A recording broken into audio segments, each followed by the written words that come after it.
Bom, aninhar uma função é o ato de colocar uma função dentro de outra.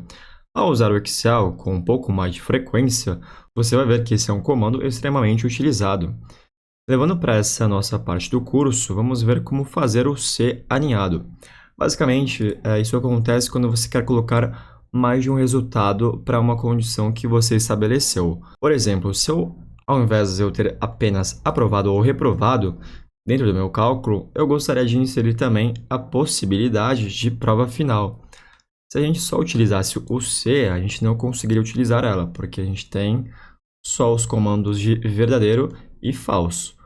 Então, existe uma maneira de você burlar esse problema que o Excel te proporciona, aninhando um C dentro do outro. Vamos ver como é que seria. Primeiro, a gente vai colocar o sinal de igual. Quando a gente coloca o sinal de igual, a gente vai escrever C e abre o parênteses. Vou fazer o meu teste lógico. E o primeiro teste lógico vai ser igualzinho que eu estava utilizando antes, a minha média sendo maior do que o 6. Se a minha média for maior que o 6, isso significa que ele está aprovado. Então, vou também aqui abrir as aspas e escrever aprovado. Agora que vem o pulo do gato. Então, ao invés de eu só colocar o valor se falso, eu vou colocar uma outra condição aqui. E essa condição vai ser o se, novamente. Então, eu estou criando uma forma dentro da minha função, abro parênteses, e vou fazer um novo teste lógico. Agora eu quero que essa média seja maior do que 4. Então, se a minha média é maior do que 4, e eu coloco aqui o ponto e vírgula, eu vou ter um outro valor se verdadeiro, que dessa vez vai ser prova final. Escrevo prova final, do ponto e vírgula, e eu vou ter o valor se falso, que é o reprovado. Eu posso fechar o parênteses. E você observa que eu fechei apenas o primeiro parênteses, olha só. O vermelho, ele já até indica aqui pelas cores, tá vendo? Eu fechei o parênteses vermelho, que se iniciou aqui, ó. E eu tenho um outro parênteses para fechar. Se eu apertasse o Enter sem fechar esse outro parênteses, o Excel já me avisaria, ó, encontramos um erro na fórmula e tentamos corrigir fechando o outro parênteses.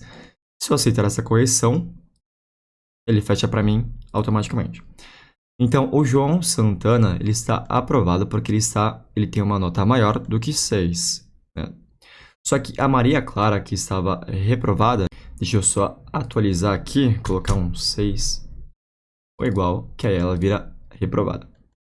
Então, a Maria Clara, que estava reprovada, a gente arrastar para baixo, ó, a gente vai ver que ela está em prova final, porque a nota dela é menor do que 6, mas é maior do que 4, então ela fica com a prova final.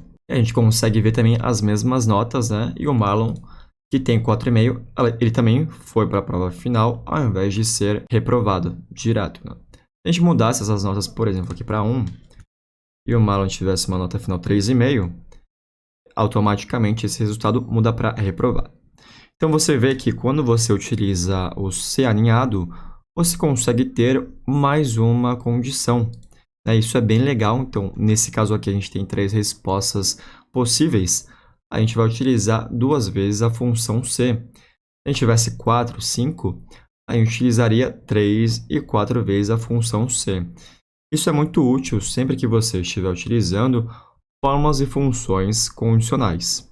Nesse caso aqui, você observa que toda a minha planilha ficou automatizada. Se eu mudo uma nota do João Santana aqui, ó, isso pode alterar a média final dele, que muda o resultado, né, o status que ele tem para o final do ano. Então, por exemplo, se você tivesse uma escola, você não precisaria ficar olhando nota a nota para saber qual é o status daquele aluno. Você consegue de uma vez só colocando as notas gerais, já ter a média sendo gerada e, por consequência, aqui, né, a sua função condicional, dando o status de aprovação, prova final ou reprovação do aluno.